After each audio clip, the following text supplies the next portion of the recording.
Starfield has now been released for a month, and the time has now come for me to give it a full review. I know it's a little late compared to other channels, but the reality is I wasn't given any early review copy, so to really be able to take my time to deep dive into the game, that's what it had to take me. I am now about 90 hours in, and so I would like to share with you the most informed and experienced opinion possible. That being said, if you'd like to help me and get me noticed so that I can review games earlier for you guys, well, the best thing you can do is hit the subscribe button and the like button. It also helps with the YouTube algorithm, and it is much appreciated. So, before starting the review, I think that it's really important to spend time to identify what kind of game Starfield is, because I think that there have been a lot of people who have been confused about what it is, and as a result have set some really unreasonable expectations for the game. For example, it would be unreasonable to judge a Need for Speed game for its simulation aspect. It's just an arcade game. Nor would it be reasonable to judge Age of Empires for its city building aspect, as it is a strategy game. And so that's why I don't think it's reasonable to compare Starfield to Elite Dangerous or Star Citizen, because these games are simulators, while Starfield is a role-playing game set in a science fiction setting. Now, with that being said, let's see how good it is at being just that. The game starts in the bowels of a mine as you get introduced to the very basic of the game's functionalities until you experience the revelation moment that really kickstarts your adventure.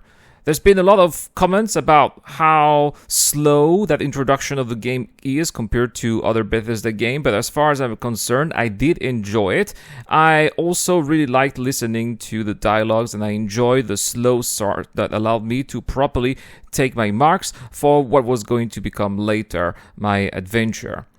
And then, of course, came the character creation part. And yes, it is true that the characters do look rather cartoonish. It's never been one of Bethesda's forte, apparently, but I really appreciated the flexibility of the system, which really lets you create whoever you want. In this case, I was having fun recreating some iconic Star Citizen content creators. Let me know in the comment section down below if you recognized any of them. And yes, it's also that infamous part where the game lets you choose your pronouns and let you judge by yourself what you think of that. All I'm going to say is that we are not really bothered by that again. So unless this is something that you find utterly annoying, you will end up forgetting about it very quickly. The game then makes you do a few missions for the main quest, and then it will be entirely up to you to decide whatever you will do in the game. Either pursue Constellation's quest for the mysterious artifacts, or go by your business by either joining one of the many factions that are present in the game universe, or perhaps by setting your own goals, as you may choose to explore the entire game universe, or perhaps build your own set of outposts and start your very own entrepreneurial empire. The freedom this game gives you, the ability to do absolutely everything you want, is phenomenal and is definitely one of the many highlights of this game. However, what I think the main highlight of the game is its narration, especially the way it conducts its secondary quests or even some of the minor missions that you can take out of the many random encounters you'll make.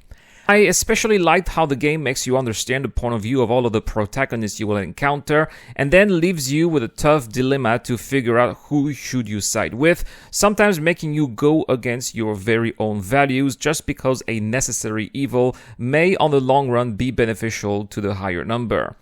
Interestingly, I thought that the main quest, in fact, features some of the weakest narrative elements, and don't get me wrong, I enjoyed it a lot, but sometimes I felt that Bethesda missed the mark here by taking us to do some grinding quests when a more interesting scenario could have been designed.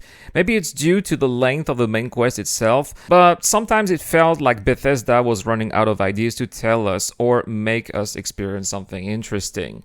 Another point in which I think Bethesda missed the mark is the space aspect of the game, which I found unrealistic and therefore immersion breaking. Space is black, not blue, and yet every location in space seems to be featuring that annoying blue veil that you can see in the footage. That, added with the irresistible need to include cheesy asteroid fields that just don't make any sense on an astronomical point of view here, and you have here hands down the most negative point of the game, to me at least.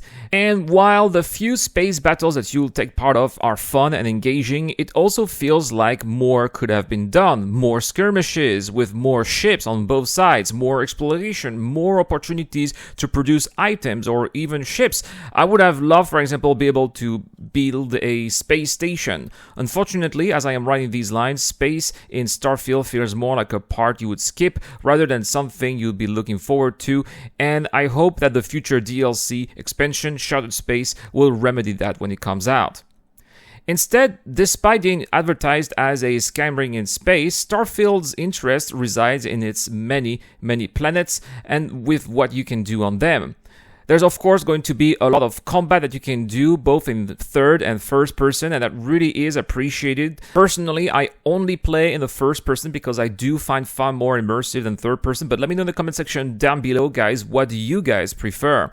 I also hope that Ubisoft will take notes here for Star Wars Outlaws, because to me, at least, a first person view really helps reinforcing the feeling of immersion, as I said, for this kind of game. As far as the combat itself is concerned, the combat features a huge variety of different weapons. They're actually kind of the same weapons, but with all different mods here, they do feel quite different, and I really appreciate these differences when you fight, especially when you have to choose the right kind of weapon for the right kind of opponents. That can make a huge difference. Combat is quite dynamic. I love how NPCs hunt you down and look for you, and if you disappear or if you hide in the dark, they will think that you're gone and they will go by their own business until you strike again. That's actually a very cool point, and overall it feels quite dynamic, engaging and fun, and I think that here Bethesda nailed it. But Starfield's planets are of course not just about combat. A lot of what makes them interesting lies in the exploration potential of its impressive roster of over 1,000 planets. And while it is true that at first these planets might seem like they are more or less the same and therefore a little uninteresting, the more time you spend on them, the more differences you start to find in terms of color patterns, of fauna, flora, resource distribution, and also in terms of landscape and what you would see in the sky. And it's only after playing several dozens of hours here and going to hundreds of planets several times that you only start to appreciate the sheer diversity, as you may even be able to tell on which planet you are by simply looking at what is in front of you. And following all of that exploration, you may even want to settle down and start an outpost or even build your own industrial empire, as mentioned earlier. Personally, what I prefer to do the most is scouting for the perfect outpost location. I like to find the perfect combination between a resource-rich and a scenic location. Ideally, I will go for a hilltop or a beach location and enjoy the view after a long session of combat or infiltration. It's actually one of the things that I find the most rewarding in the game. Speaking of combat, I think it's fair to say that it is indeed a core element of Starfield, and pacifists are definitely going to be disappointed by what I'm going to say here, but there is no way you can avoid combat in this game, as winning boss fights on several occasions is a requirement to progress throughout the main storyline, as well as most of its secondary or minor quests. I don't think that minding your own business, exploring or traveling will help you avoid fighting, because you will get ambushed by pirates, packs of deadly predators who will hunt you down, and escaping will not always be possible without using lethal force. Personally, I think that it would be a shame to play Starfield without fighting from time to time, because Bethesda, as I said earlier, made a great job at making it fun, dynamic, and dare I say, addictive. I personally enjoy combat in Starfield so much that even when I go exploring on a new planet, sometimes I go look for a pirate ship to raid or mercenary bases to assault just for fun. And the icing on the cake is that when you are fighting on a low-gravity world, well, you can see your enemies make huge leaps when they get shot or die, and that is quite hilarious.